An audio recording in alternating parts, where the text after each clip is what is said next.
자, 이제 드세요. 어머니 왜 안 드세요? 아들아, 이 식당 정말 멋지구나. 30년 노점상으로 모은 돈을 모두 털어 차려준 아들의 한정식집이었어요. 아들 내외는 매일 정성스레 한약을 다려주며 효도를 다했죠. 그런데 이상했어요.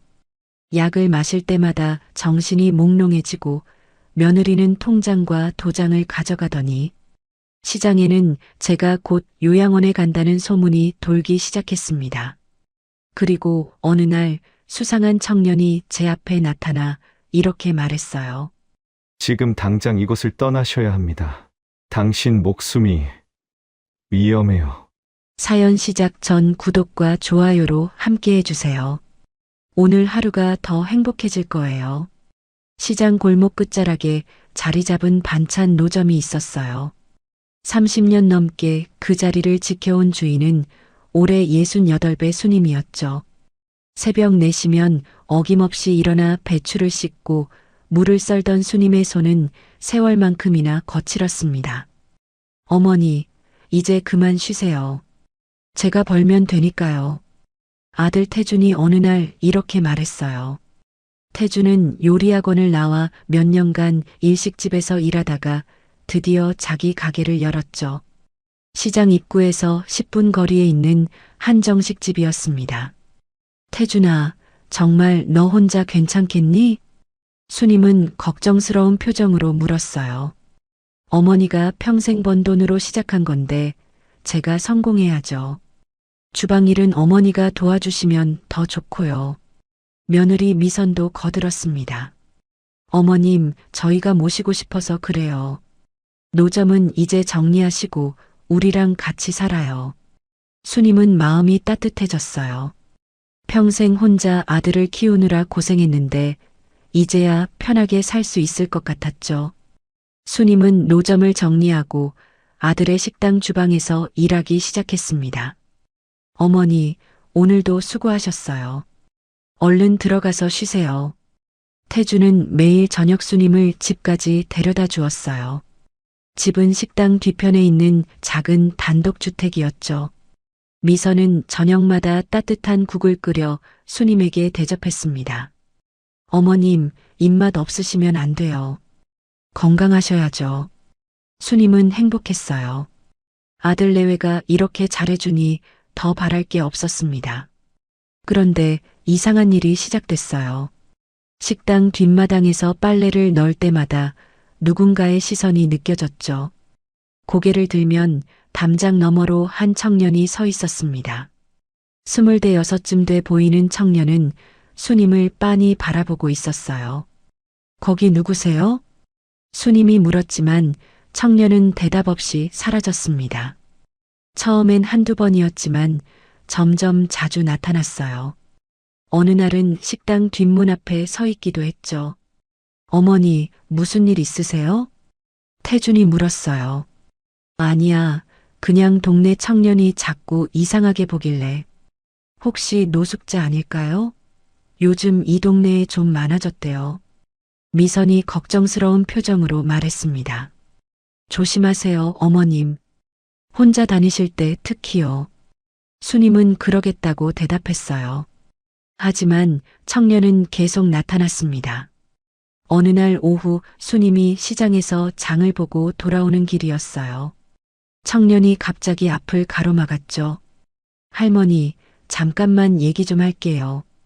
수님은 깜짝 놀라 뒤로 물러섰습니다. 누구세요, 당신? 제 이름은 민석이에요. 할머니한테 꼭 물어볼 게 있어서요. 민석은 진지한 표정이었어요. 수님은 경계심을 늦추지 않았지만 청년의 눈빛에서 이상한 간절함이 느껴졌죠. 요즘 건강은 어떠세요? 약 같은 거 드시나요? 무슨 이상한 질문을 하는 거예요? 수님은 짜증스럽게 대답했습니다. 저한테 화내지 마세요. 그냥 궁금해서 물어본 거예요. 민석은 이렇게 말하고는 또 사라졌어요. 수님은 기분이 묘했습니다. 단순한 불황자라기엔 뭔가 달랐거든요. 며칠 뒤 미선이 정성스레 달인 한약을 내밀었어요.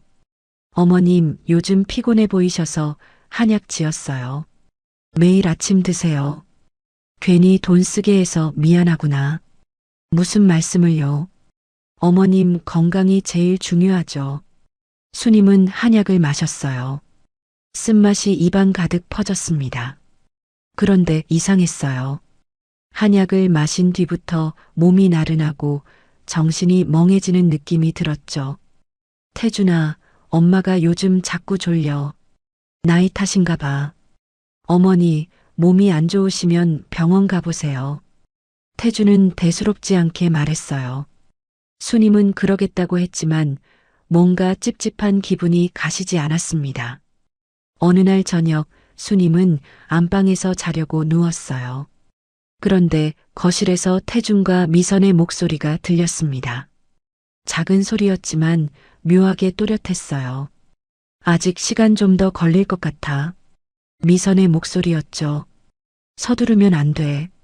자연스러워야 해. 태준이 대답했습니다.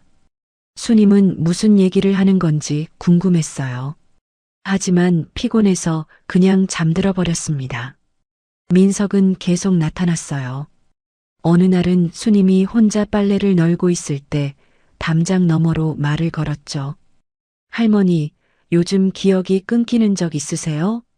수님은 깜짝 놀랐어요. 어떻게 알았을까요? 당신, 대체 정체가 뭐예요?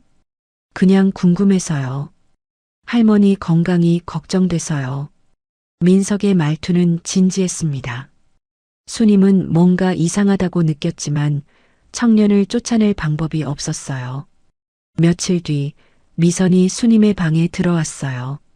어머님, 통장이랑 도장 제가 보관할게요. 혹시 잃어버리실까 봐요. 아니야, 내가 관리할 수 있어. 수님은 거절했지만 미선은 웃으며 말했습니다. 어머님, 요즘 깜빡깜빡 하시잖아요. 저한테 맡기세요. 결국 수님은 통장과 도장을 넘겨주었어요. 마음 한구석이 불편했지만 며느리를 의심할 수는 없었죠. 시장에 나갔을 때 옛 동료 상인이 수님에게 물었어요. 수님 씨, 요양원 들어간다며? 소문 들었어. 무슨 소리예요? 난 그런 계획 없는데요. 수님은 어리둥절했습니다. 누가 그런 헛소문을 퍼뜨린 걸까요? 아들이 그러던데? 어머니 건강이 안 좋아서 요양원 알아본다고. 수님은 가슴이 철렁했어요. 태준이 그런 말을 했다니 믿을 수가 없었습니다. 집으로 돌아오는 길 민석이 또 나타났어요. 할머니, 조심하세요. 주변 사람들 잘 살피셔야 해요. 무슨 소리예요? 당신 대체 뭐예요? 수님은 화가 났지만 민석은 진지한 표정으로 대답했습니다. 할머니 생각하는 사람이에요. 제발 조심하세요. 민석은 이렇게 말하고 사라졌어요. 수님은 가슴이 두근거렸습니다. 뭔가 크게 잘못되고 있다는 느낌이 들었죠. 한약은 계속됐어요. 미선은 매일 아침 정성스레 끓인 한약을 수님에게 건넸습니다. 어머님, 오늘도 드세요. 꾸준히 드셔야 효과 있어요. 수님은 한약을 마셨어요. 하지만 마실 때마다 몸이 이상했습니다. 정신이 몽롱해지고 기억이 가끔 끊겼죠. 미선아, 이 한약 뭐가 들어간 거니? 당귀, 청궁, 숙지황이요. 보약이에요, 어머님. 미선은 환하게 웃으며 대답했습니다. 수님은 더 이상 묻지 않았어요. 하지만 마음 한구석이 계속 불편했죠. 태주는 요즘 바빴어요. 식당 손님이 많아졌다며 아침부터 밤까지 일했습니다. 수님도 주방에서 태준을 도왔어요. 어머니, 무 좀 더 썰어주세요. 알았어, 태준아. 수님은 열심히 일했습니다. 아들의 성공을 보는 게 기뻤거든요. 어느 날 오후 수님은 식당 창고에서 서류를 발견했어요. 사채 계약서였습니다. 태준 이름으로 된 계약서였죠. 금액을 보고 수님은 깜짝 놀랐어요. 3천만 원이나? 수님은 태준을 불러 물었습니다. 태준아, 이게 뭐니? 사채를 썼어? 태준은 당황한 표정으로 대답했어요. 어머니, 그건 인테리어 비용이에요. 어머니 돈만으론 부족해서요. 왜 말 안 했어? 내가 더 도와줄 수 있었잖아. 어머니 부담드리고 싶지 않았어요. 제가 다 갚을 거예요. 태준은 이렇게 말하고 서둘러 서류를 가져갔습니다. 수님은 불안했어요. 사채를 쓰다니 이자가 얼마나 높은지 알고 있었거든요. 밤이 되자 수님은 방에 누워 있었어요. 그런데 거실에서 태준과 미선의 목소리가 또 들렸습니다. 이자가 너무 높아. 이러다 망할 것 같아. 태준의 목소리는 불안해 보였어요. 그러니까 빨리 처리해야죠. 시간 끌면 우리만 손해예요. 미선이 날카롭게 대답했습니다. 하지만 너무 급하게 하면 들킬 수 있어. 들키지 않게 하면 돼요. 우리 계획대로만 하면요. 수님은 가슴이 철렁했어요. 무슨 계획을 말하는 걸까요? 하지만 너무 피곤해서 눈이 감겼습니다. 한약 때문인지 몸이 자꾸 나른했죠. 민석은 여전히 나타났어요. 어느 날 수님이 장을 보러 나갔을 때 민석이 다가왔습니다. 할머니, 요즘 한약 드시죠? 수님은 깜짝 놀라 뒤를 돌아봤어요. 당신 어떻게 그걸 알아요? 할머니, 그 한약 조심하세요. 뭐가 들었는지 확인해 보셨어요? 민석의 목소리는 진지했습니다. 수님은 화가 났어요.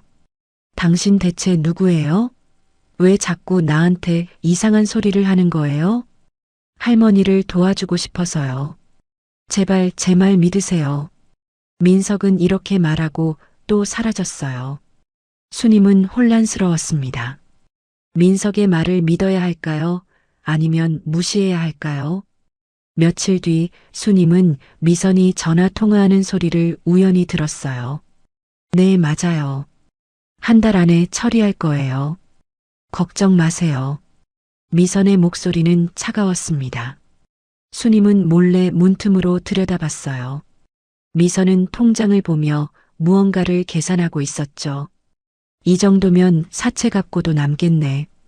미선은 혼잣말을 했습니다. 수님은 가슴이 두근거렸어요. 무슨 돈을 말하는 걸까요? 저녁이 되자 태준과 미선은 수님에게 정성스레 저녁을 차려줬어요. 어머니, 많이 드세요. 오늘 고기 구웠어요. 태준은 웃으며 말했습니다. 하지만 수님은 식욕이 없었어요. 뭔가 잘못되고 있다는 느낌이 점점 강해졌죠.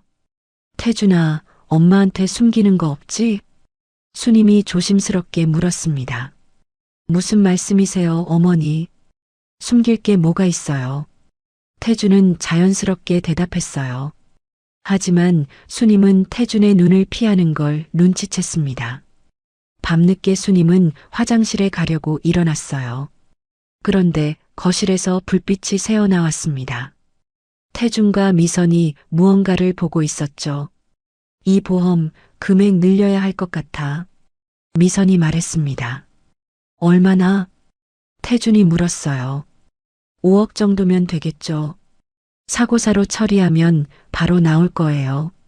수님은 숨이 멎는 것 같았어요. 보험? 사고사? 무슨 소리를 하는 걸까요? 하지만 들키면 어떡해? 태준의 목소리는 떨렸습니다. 들키지 않게 하면 돼요. 내가 전에도 잘했잖아요. 미선의 목소리는 차갑고 단호했어요. 수님은 방으로 돌아와 침대에 주저앉았습니다. 무릎이 후들거렸죠. 설마 그럴 리가. 수님은 믿고 싶지 않았어요. 하지만 민석의 경고가 떠올랐습니다. 할머니, 조심하세요. 수님은 잠을 이룰 수 없었어요. 밤새 뒤척이다가 새벽이 되어서야 잠들었습니다. 하지만 악몽을 꿨죠. 다음 날 아침 미선은 또 한약을 내밀었어요. 어머님, 오늘도 드세요. 수님은 한약을 받아들었지만 마시지 않았습니다. 미선이 나가자 수님은 한약을 화장실 변기에 버렸어요. 이제 더 이상 마실 수 없어. 수님은 결심했습니다. 뭔가 알아내야 했어요. 민석을 만나야 했습니다. 수님은 시장으로 나가 민석을 찾았어요. 하지만 민석은 보이지 않았죠. 민석 씨, 어디 있어요? 수님은 시장 곳곳을 헤맸습니다. 그리고 드디어 식당 뒷골목에서 민석을 발견했어요. 민석 씨, 수님이 불렀습니다. 민석은 놀란 표정으로 돌아봤어요. 할머니, 왜 여기까지 오셨어요? 당신 말이 맞는 것 같아요. 도와주세요. 수님의 목소리는 떨렸습니다. 민석은 수님의 손을 잡았어요. 할머니, 제가 도와드릴게요. 하지만 제 말을 믿고 따라와야 해요. 수님은 고개를 끄덕였습니다. 이제 더 이상 혼자 버틸 수 없었죠. 비가 쏟아지는 밤이었어요. 수님은 침대에 누워 잠들어 있었습니다. 창밖으로 빗소리가 요란했죠. 갑자기 뒷문이 삐걱거리는 소리가 들렸어요. 수님은 눈을 떴습니다. 누군가 방으로 들어오고 있었죠. 누구세요? 수님이 겁에 질려 물었어요. 저예요, 할머니. 민석이에요. 민석이 다급하게 속삭였습니다. 수님은 놀라 일어났어요. 민석 씨, 어떻게 여기를? 지금 설명할 시간 없어요. 당장 나가야 해요. 민석은 수님의 팔을 잡았습니다. 수님은 저항했어요. 무슨 소리예요? 왜 나가야 해요? 할머니 목숨이 위험해요. 빨리 나가세요. 민석의 목소리는 다급했습니다. 수님은 혼란스러웠지만 민석의 눈빛은 진지했죠. 증거를 보여드릴게요.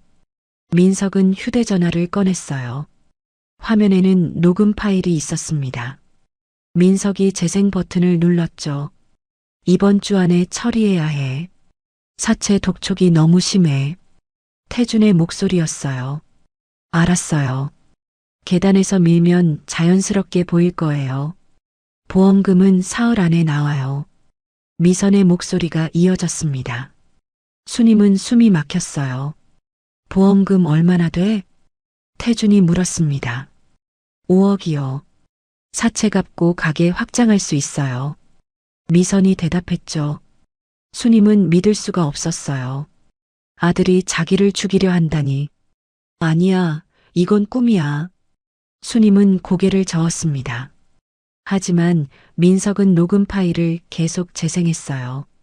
전처럼 하면 돼요. 제가 전에도 2번이나 성공했잖아요. 미선의 목소리는 차가웠습니다. 시어머니 둘을 그렇게 했다고? 태준이 놀란 듯 물었어요. 그럼요. 보험금 타는 건 쉬워요. 사고사로만 처리하면요. 수님은 온몸이 얼어붙는 것 같았어요. 며느리가 이미 2번이나 시어머니를 죽였다니. 할머니, 이제 믿으시겠어요? 빨리 나가야 해요. 민석이 다시 수님의 팔을 잡았습니다. 수님은 힘없이 고개를 끄덕였어요. 민석 씨, 당신은 대체 누구예요? 저는 보험 사기 조사관이에요. 할머니 며느리를 조사하다가 이 계획을 알게 됐죠. 민석은 수님을 부축해 방 밖으로 나갔습니다. 비가 거세게 쏟아지고 있었어요. 할머니, 조금만 참으세요. 안전한 곳으로 모실게요. 민석은 수님을 안전 가옥으로 데려갔어요. 시장 근처에 있는 작은 원룸이었습니다. 여기서 며칠 지내세요. 제가 증거를 더 모을게요. 민석이 말했습니다. 수님은 의자에 주저앉았어요. 온몸에 힘이 풀렸죠. 태준이가 정말 나를 죽이려 했어요? 수님의 목소리는 떨렸습니다. 민석은 고개를 끄덕였어요. 할머니, 죄송하지만 사실이에요. 며느리가 주도했고 아들이 동의했어요. 수님은 눈물이 쏟아졌습니다. 평생 아들을 위해 살았는데 이런 배신을 당하다니. 제가 뭘 잘못한 걸까요? 할머니 잘못이 아니에요. 그 사람들이 욕심에 눈이 먼 거죠. 민석은 수님에게 따뜻한 차를 건넸어요. 수님은 차를 마시며 눈물을 닦았습니다. 민석 씨, 이제 어떻게 해야 해요? 할머니가 실종된 것처럼 꾸밀 거예요. 그리고 그 사람들의 반응을 지켜볼게요. 민석은 계획을 설명했습니다. 수님은 고개를 끄덕였어요. 알겠어요. 제가 할게요. 다음 날 아침 태준과 미선은 수님이 사라진 걸 발견했어요. 어머니가 어디 갔지? 태준이 당황해서 집안을 뒤졌습니다. 혹시 산책 나갔나? 미선이 말했어요. 하지만 시간이 지나도 수님은 돌아오지 않았죠. 경찰에 신고해야 하나? 태준이 물었습니다. 아직은 아니에요. 좀 더 기다려봐요. 미선은 차분하게 대답했어요. 하지만 속으로는 불안했습니다. 혹시 우리 계획을 눈치챈 걸까? 설마요. 어머니가 뭘 알겠어요. 미선은 태준을 안심시켰습니다. 하지만 둘 다 초조해 보였어요. 민석은 식당 근처에 숨어서 태준과 미선을 지켜봤습니다. 수님도 멀리서 지켜보고 있었어요. 저 사람들 슬퍼하는 것 같지 않네요. 수님이 쓸쓸하게 말했습니다. 할머니, 조금만 참으세요. 곧 증거를 잡을 거예요. 민석이 수님을 위로했어요. 며칠 뒤 태준은 경찰에 실종 신고를 했습니다. 하지만 진짜 목적은 따로 있었어요. 어머니가 실종됐으니 보험금 청구할 수 있을까? 태준이 미선에게 물었습니다. 실종 선고는 오래 걸려요. 사고사가 더 빠르죠. 미선이 대답했어요. 수님은 이 대화를 녹음기로 들으며 분노했습니다. 저 사람들 정말 끝까지 가는구나. 수님의 목소리는 떨렸어요. 민석은 수님의 어깨를 다독였습니다. 할머니, 이제 반격할 시간이에요. 민석은 계획을 실행에 옮기기 시작했어요. 식당 곳곳에 도청기와 카메라를 설치했습니다. 이제 모든 대화가 녹음될 거예요.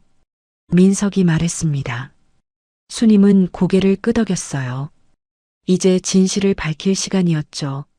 수님은 안전가옥에서 나흘째 지내고 있었어요. 창밖으로 식당이 보였습니다. 태준과 미선이 바쁘게 움직이는 모습이 보였죠. 저 사람들 아무렇지도 않은 것 같네요. 수님의 목소리는 쓸쓸했습니다. 민석은 노트북을 보며 대답했어요. 할머니, 지금 며느리가 보험회사에 전화하고 있어요. 민석이 이어폰을 수님에게 건넸습니다. 수님은 이어폰을 끼고 들었어요. 실종된 지 나흘 됐어요. 사망 추정이 가능한가요? 미선의 목소리였습니다. 수님은 가슴이 철렁했어요. 사망 선고는 최소 6개월이 걸립니다. 보험회사 직원이 대답했죠. 그럼 사고사는요? 증거가 있으면 바로 처리되나요? 미선이 다시 물었습니다. 수님은 숨이 막혔어요. 그건 경찰 조사 결과에 따라 달라집니다. 직원이 대답했습니다. 미선은 전화를 끊었어요. 저 여자 아직도 포기 안 했네요. 수님은 분노로 떨었습니다. 민석은 수님의 손을 잡았어요. 할머니, 이제 우리가 움직일 차례예요. 민석은 경찰에 연락했습니다. 담당 형사가 안전가옥으로 찾아왔어요. 할머니, 저는 강 형사입니다. 민석 조사관한테 얘기 들었어요. 강 형사는 진지한 표정이었습니다. 수님은 고개를 숙였어요. 제 아들을 잡으러 오셨군요. 할머니, 힘드시겠지만 협조해 주셔야 해요. 증거가 더 필요합니다. 강 형사가 말했습니다. 수님은 고개를 끄덕였어요. 뭘 하면 되죠? 식당에 도청기와 카메라를 더 설치해야 해요. 할머니가 도와주셔야 합니다. 민석이 설명했습니다. 수님은 결심했어요. 알겠어요. 제가 할게요. 그날 밤 수님은 민석과 함께 식당으로 갔습니다. 뒷문은 열려 있었어요. 태준과 미선은 집에 있었죠. 할머니, 조심하세요. 민석이 속삭였습니다. 수님은 주방으로 들어갔어요. 손이 떨렸지만 참았습니다. 민석은 주방 선반 뒤에 도청기를 설치했어요. 수님은 거실 화분 뒤에 카메라를 숨겼습니다. 이제 됐어요. 빨리 나가요. 민석이 수님을 이끌었어요. 둘은 조용히 식당을 빠져나왔습니다. 다음 날 태준과 미선의 대화가 모두 녹음됐어요. 민석은 노트북으로 들려줬습니다. 어머니 부동산 매물로 내놨어. 태준의 목소리였어요. 얼마에? 미선이 물었습니다. 2억 5천이래. 시세보다 싸게 내놨어. 빨리 팔아야죠. 돈이 급해요. 미선이 대답했습니다. 수님은 분노로 떨었어요. 제 집을 팔아? 할머니, 진정하세요. 이건 모두 증거로 쓸 거예요.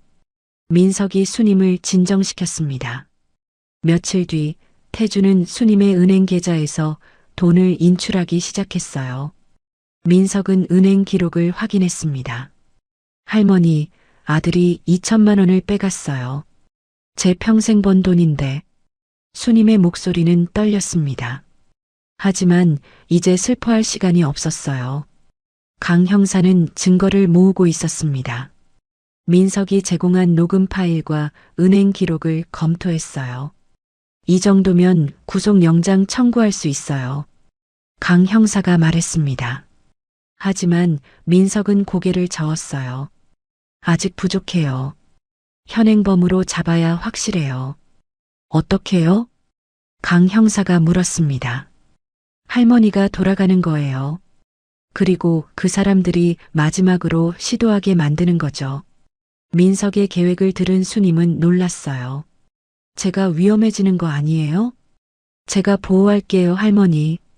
경찰도 대기하고 있을 거예요. 민석은 진지하게 말했습니다. 수님은 잠시 고민했어요. 하지만 결심했습니다. 좋아요. 제가 할게요. 수님은 거울을 보며 마음을 다잡았어요. 이제 마지막 싸움이 남았습니다. 며칠 뒤 수님은 기억상실을 연기하며 집으로 돌아갔어요. 태준과 미선은 깜짝 놀랐습니다. 어머니, 어디 계셨어요? 태준이 다급하게 물었어요. 나는 누구지? 여기가 어디야? 수님은 멍한 표정으로 연기했습니다. 미선은 당황한 표정이었어요. 어머님, 기억이 안 나세요? 너희들이 누구지?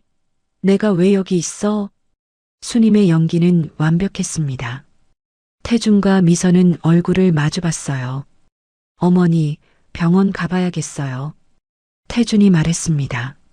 하지만 미선은 다른 생각을 하고 있었어요. 기억이 없다니 오히려 좋네요.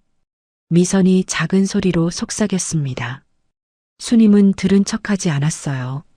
그날 밤 태준과 미선은 방에서 대화를 나눴습니다. 도청기가 모든 걸 녹음하고 있었어요. 기억이 없으니까 이번 기회에 끝내야 해. 미선이 말했습니다. 어떻게? 태준이 물었어요. 내일 케이크 준비할게요. 그 안에 약을 넣으면 돼요. 미선의 목소리는 차가웠습니다. 수님은 안전가옥에서 이 대화를 듣고 있었어요. 민석 씨, 내일이 마지막이네요. 할머니, 준비하세요. 우리가 꼭 지킬게요. 민석이 약속했습니다. 수님은 고개를 끄덕였어요. 이제 끝을 향해 가고 있었습니다. 아침이 밝았어요. 수님은 식당으로 갔습니다. 태준과 미선은 반갑게 맞아줬어요. 어머니, 오늘 기분 좀 어때요? 태준이 물었습니다. 수님은 여전히 멍한 표정을 지었어요. 잘 모르겠어. 머리가 아파. 어머님, 오늘 좀 쉬세요. 주방 일은 저희가 할게요. 미선이 친절하게 말했습니다. 하지만 수님은 미선의 눈빛에서 차가움을 느꼈어요. 점심때가 되자 미선은 밖으로 나갔습니다. 수님은 몰래 미선을 따라갔어요. 미선은 약국으로 들어갔죠. 수면제 주세요. 강한 걸로요.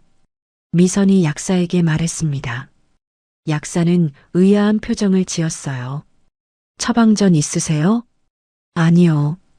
그냥 불면증이 심해서요. 미선은 자연스럽게 거짓말했습니다.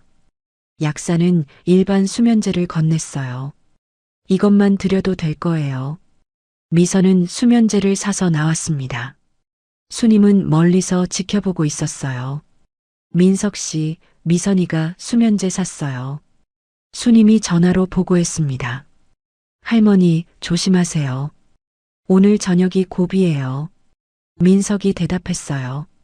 수님은 긴장했습니다. 오후가 되자 미선은 케이크를 만들기 시작했어요. 수님은 주방 구석에서 지켜봤습니다.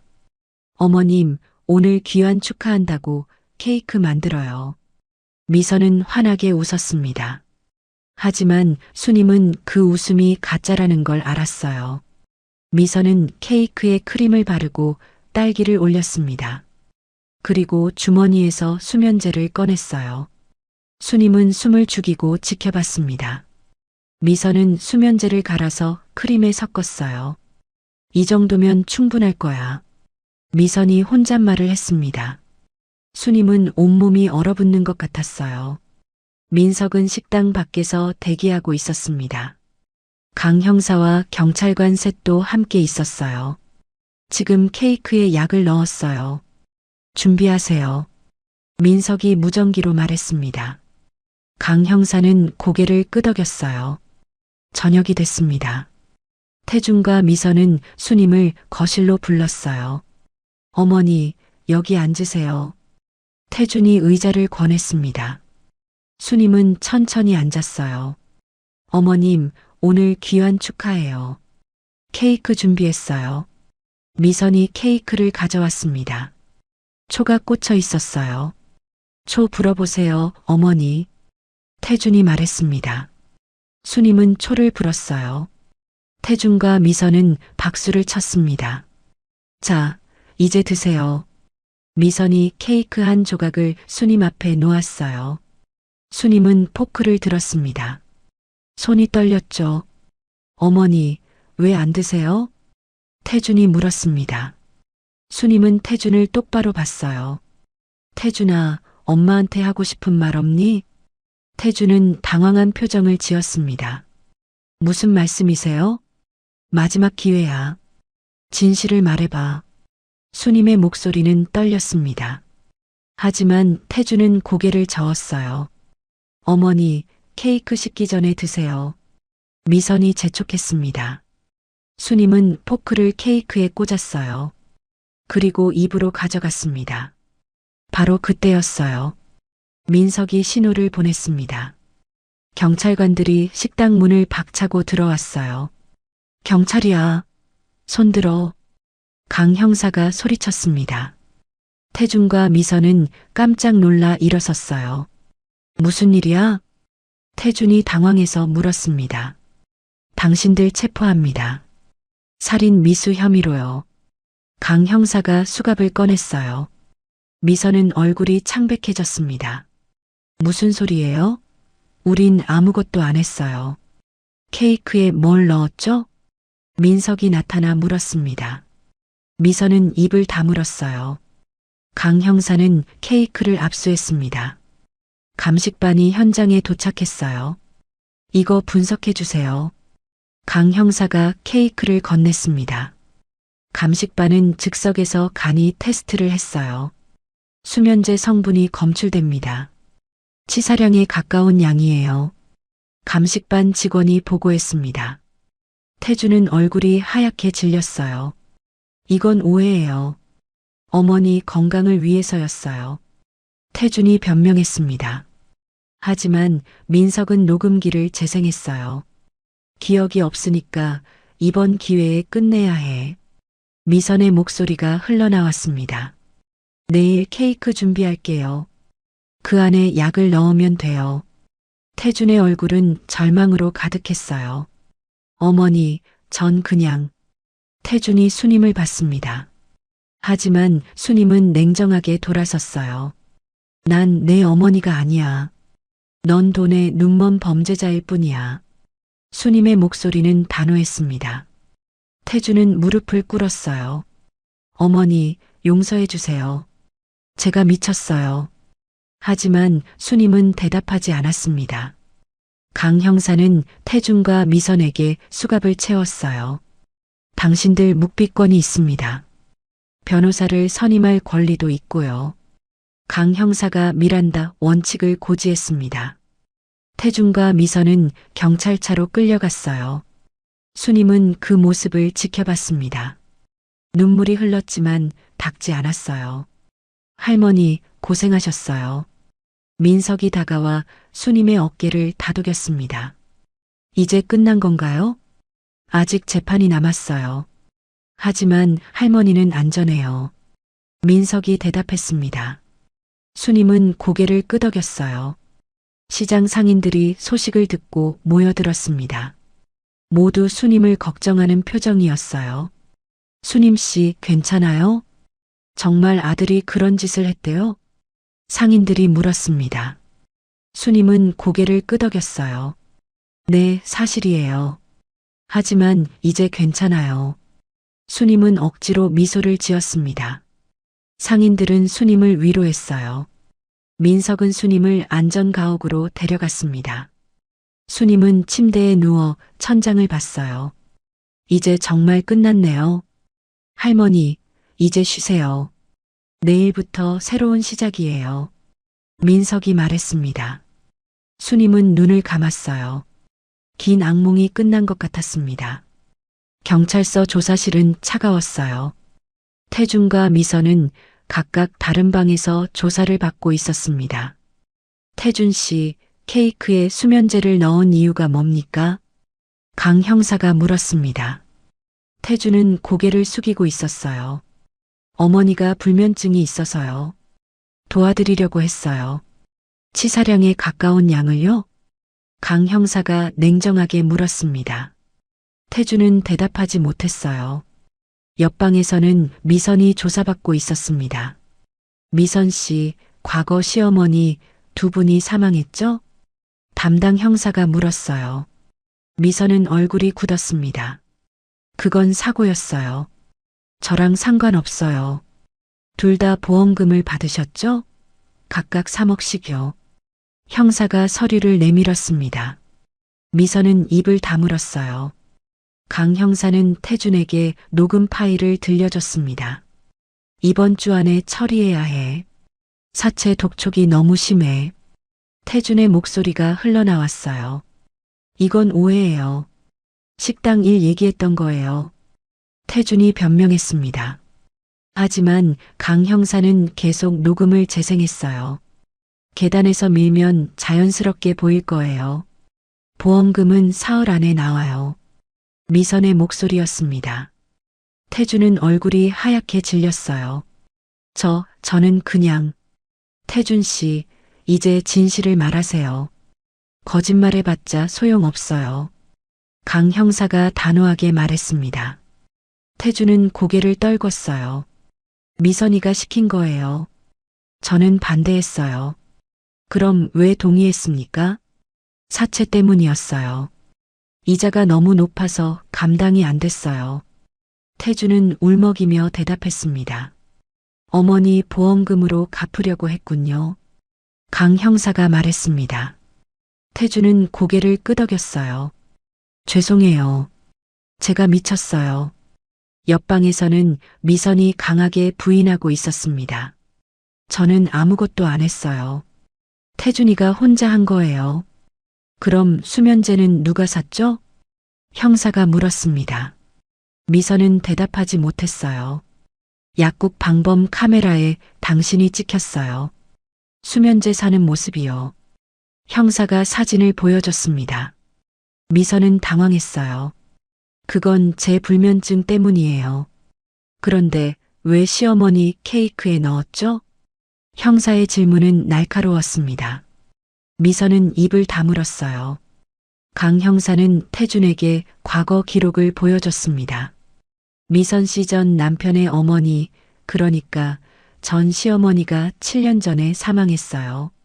알고 있어요. 태준이 작게 대답했습니다. 계단에서 굴러 떨어졌죠. 그리고 보험금 3억을 받았어요.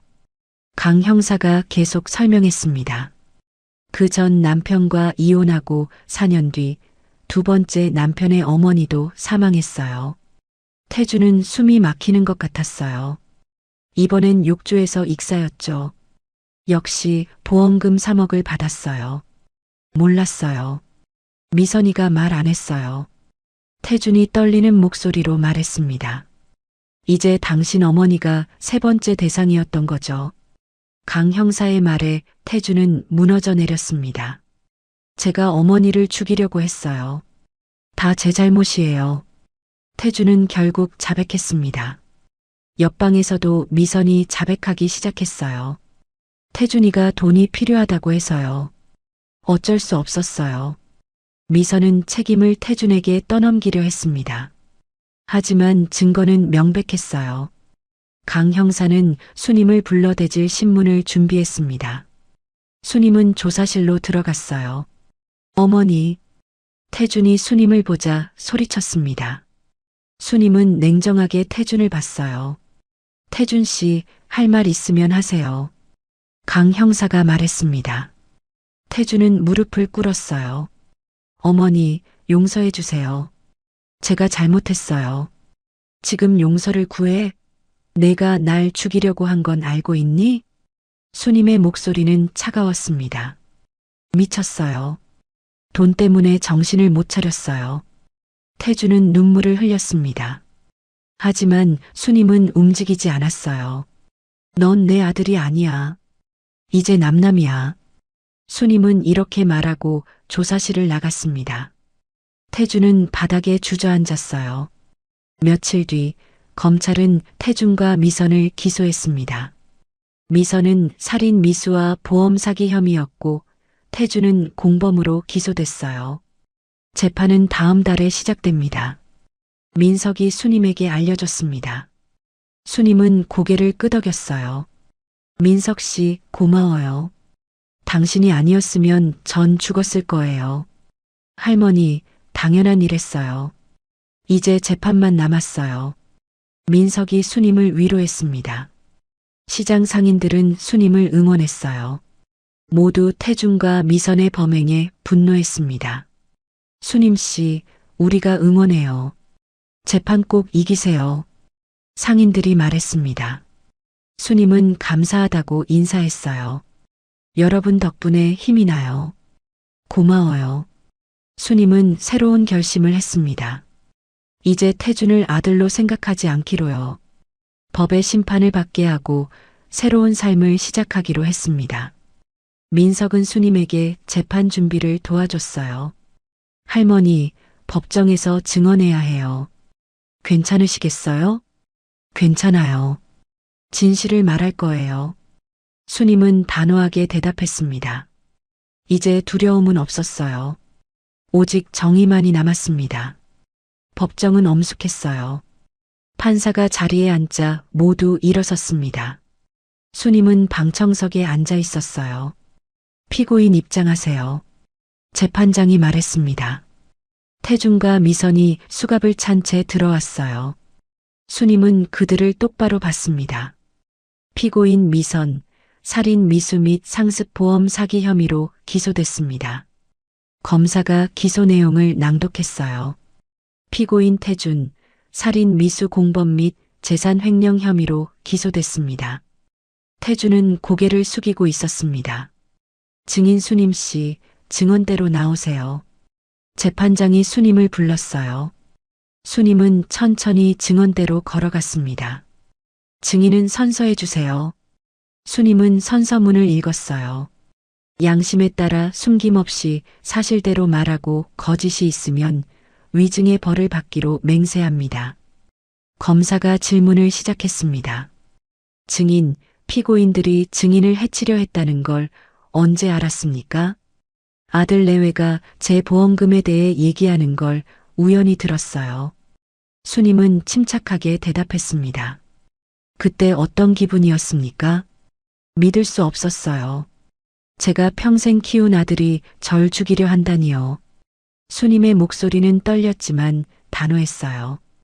변호인이 반대 신문을 시작했습니다. 증인, 혹시 오해한 건 아닙니까? 아니에요. 녹음 파일도 있고 케이크에서 수면제도 나왔잖아요. 수님은 흔들리지 않았습니다. 민석도 증인으로 나왔어요. 저는 보험 사기 조사관입니다. 피고인 미선을 조사하던 중 이번 사건을 알게 됐어요. 민석은 증거 자료를 제출했습니다. 피고인 미선은 과거 2차례 시어머니 사망으로 보험금을 수령했습니다. 법정은 술렁였어요. 미선은 얼굴을 가렸습니다. 7년 전 시어머니는 계단에서 추락해 사망했고 4년 전 두 번째 시어머니는 욕조에서 익사했습니다.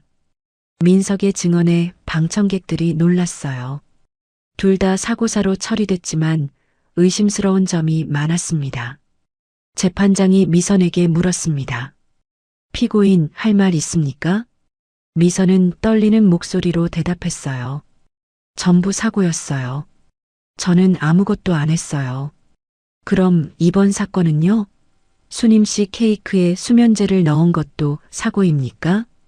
재판장의 질문에 미선은 대답하지 못했습니다. 태준도 증언대에 섰어요. 피고인 태준, 왜 어머니를 해치려 했습니까? 사채 빚 때문이었어요. 이자를 감당할 수 없었어요. 태준은 울먹였습니다. 어머니한테 도움을 청하지 않았습니까? 더 이상 부담드리고 싶지 않았어요. 그래서 태준은 말을 잇지 못했어요. 그래서 죽이려고 했군요. 검사가 냉정하게 말했습니다. 태준은 고개를 숙였어요. 재판은 석 달간 계속됐습니다. 증거와 증언이 쌓여갔어요. 미선의 과거 범죄도 재수사됐습니다. 전 시어머니들의 사망도 살인으로 의심됩니다. 검사가 추가 기소를 요청했어요. 드디어 선고일이 왔습니다. 법정은 사람들로 가득 찼어요. 수님도 방청석에 앉아 있었습니다. 피고인들은 일어서세요. 재판장이 말했습니다. 태준과 미선이 일어섰어요. 피고인 미선, 상습살인 미수 및 보험 사기 혐의로 무기징역을 선고합니다. 법정은 조용했습니다. 미선은 비명을 질렀어요. 안 돼요. 저는 억울해요. 피고인 태준, 살인 미수 공범 및 재산 횡령 혐의로 징역 15년을 선고합니다. 태준은 그 자리에 주저앉았습니다. 수님은 눈물을 흘렸어요. 슬픔과 안도감이 동시에 밀려왔습니다. 재판이 끝난 뒤 수님은 법원 밖으로 나왔어요. 민석이 기다리고 있었습니다. 할머니, 고생하셨어요. 이제 끝났어요. 고마워요, 민석 씨. 당신 덕분이에요. 수님은 진심으로 감사했습니다. 며칠 뒤 수님은 변호사를 만났어요.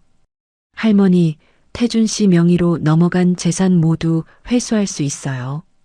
변호사가 설명했습니다. 부동산도요? 네, 매매가 완료되기 전이라 취소 가능해요. 수님은 안도했습니다. 평생 번 돈을 지킬 수 있게 됐어요. 그리고 식당은 어떻게 하시겠어요? 팔아서 사채 피해자들한테 돌려주고 싶어요. 수님은 결정했습니다. 식당은 태준의 욕심이 만든 곳이었죠. 식당은 빠르게 매각됐어요. 수님은 그 돈으로 사채업자들에게 빚을 갚았습니다. 할머니, 빚은 태준이 진 건데요. 민석이 말했습니다. 아들이 진 빚이지만 제 이름으로 시작한 가게예요. 제가 책임질게요. 수님은 당당하게 말했습니다. 남은 돈으로 수님은 기금을 만들었어요. 가족에게 학대받는 노인들을 돕는 기금이었습니다. 이 돈이 누군가에게 도움이 됐으면 좋겠어요. 수님이 말했습니다. 민석은 감동했어요. 할머니, 정말 대단하세요. 수님은 이제 홀가분했습니다. 재산도 지켰고 정의도 실현됐어요. 하지만 마음 한구석은 여전히 아팠습니다. 민석 씨, 전 이제 뭘 하며 살아야 할까요? 수님이 물었습니다. 민석은 잠시 생각하더니 말했어요. 할머니, 제안이 하나 있어요. 봄바람이 시장 골목을 지나갔어요. 수님은 새 간판 앞에 서 있었습니다. 시니어 권익보호 탐정사무소. 간판이 햇빛에 반짝였어요.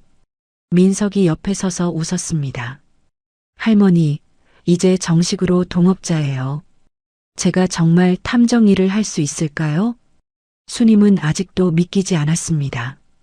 할머니만큼 적임자가 없어요. 30년 장사로 단련된 사람 보는 눈이 있잖아요. 민석의 말에 수님은 미소 지었어요. 사무소 문이 열렸습니다. 70대 할머니 한 분이 들어왔어요. 여기가 탐정사무소 맞나요? 네, 맞아요. 어서 오세요. 수님이 반갑게 맞이했습니다. 할머니는 불안한 표정이었어요. 저희 딸이 제 돈을 가져가려고 해요. 도와주세요. 자세히 말씀해 주세요. 수님은 할머니 옆에 앉았습니다. 할머니는 눈물을 흘리며 얘기했어요. 딸이 제 통장을 빼앗아 갔어요. 요양원 보낸다고 협박하고요. 수님은 자신의 경험이 떠올랐습니다. 가슴이 아팠어요. 걱정 마세요. 제가 도와드릴게요. 수님은 할머니의 손을 잡았습니다. 민석도 노트를 꺼냈어요. 딸분 연락처 알려주세요. 저희가 조사할게요. 며칠 뒤 수님과 민석은 할머니 딸을 만났습니다. 수님은 시장 상인으로 위장했어요. 따님, 요양원 알아보신다며요? 수님이 자연스럽게 물었습니다. 네, 어머니가 혼자 계시기 힘드실 것 같아서요. 딸은 거짓말을 했습니다. 수님은 눈치챘어요. 어머니 의견은 들어보셨어요? 어머니는 치매가 있으셔서 판단이 안 돼요. 딸의 말은 거짓이었습니다. 민석이 조사한 결과 할머니는 멀쩡했거든요. 수님은 증거를 모았습니다. 딸이 어머니 돈으로 명품을 사는 모습을 촬영했어요. 그리고 할머니한테 보고했습니다. 따님이 어머니 돈을 횡령하고 있어요. 수님이 증거를 보여줬습니다. 할머니는 충격을 받았어요. 제 딸이 정말 그랬나요? 네, 하지만 아직 늦지 않았어요. 법적 조치를 취하세요. 민석이 조언했습니다. 할머니는 결심했어요. 딸을 고소하겠어요. 수님과 민석은 할머니를 도와 소송을 준비했습니다. 결국 딸은 횡령 혐의로 처벌받았고 할머니는 재산을 지킬 수 있었어요. 수님 씨, 정말 고마워요. 당신이 아니었으면 전 망했을 거예요. 할머니가 수님의 손을 꼭 잡았습니다. 수님은 뿌듯했어요. 저도 같은 경험을 했거든요. 다른 분들이 같은 고통을 겪지 않았으면 좋겠어요. 이 사건 이후 수님의 명성은 퍼져나갔어요. 시장 상인들이 입소문을 냈습니다. 수님 씨가 노인들 권익 지켜주는 탐정 일한대. 대단하네. 나이가 들수록 멋있어지네. 의뢰는 계속 들어왔습니다. 보이스피싱 당한 할아버지, 자식에게 버림받은 할머니, 요양보호사에게 학대당한 노인들이 찾아왔어요. 수님은 하나하나 정성껏 도와줬습니다. 민석은 법률적 지원을 했고 수님은 현장에서 증거를 모았어요. 할머니, 이 일이 천직인 것 같아요. 민석이 웃으며 말했습니다. 저도 그렇게 생각해요. 누군가를 돕는다는 게 이렇게 보람찬 줄 몰랐어요. 수님은 진심으로 행복했습니다. 어느 날 수님은 교도소에서 온 편지를 받았어요. 태준이 보낸 편지였습니다. 어머니, 죄송합니다. 매일 참회하며 살고 있습니다. 수님은 편지를 읽고 눈물을 흘렸어요. 여전히 아들이 그리웠지만 용서할 수는 없었습니다. 민석 씨, 태준이한테 편지 왔어요. 답장하실 거예요? 민석이 조심스럽게 물었습니다. 아니요. 아직은 아니에요.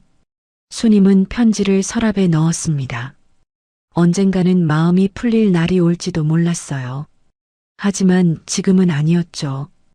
봄이 깊어갔습니다. 시장 입구에는 벚꽃이 만발했어요. 수님은 사무소 앞에 서서 거리를 바라봤습니다. 새 의뢰인이 다가왔어요. 80대 할아버지였습니다. 여기가 탐정사무소 맞나요? 네, 맞아요. 어서 오세요.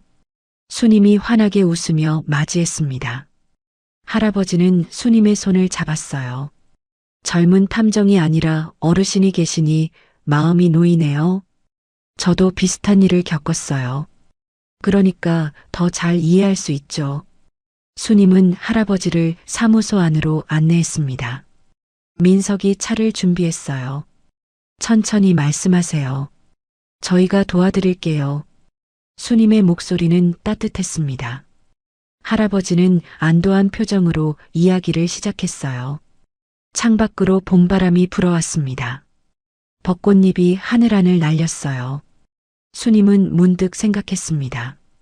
인생은 언제든 다시 시작할 수 있구나.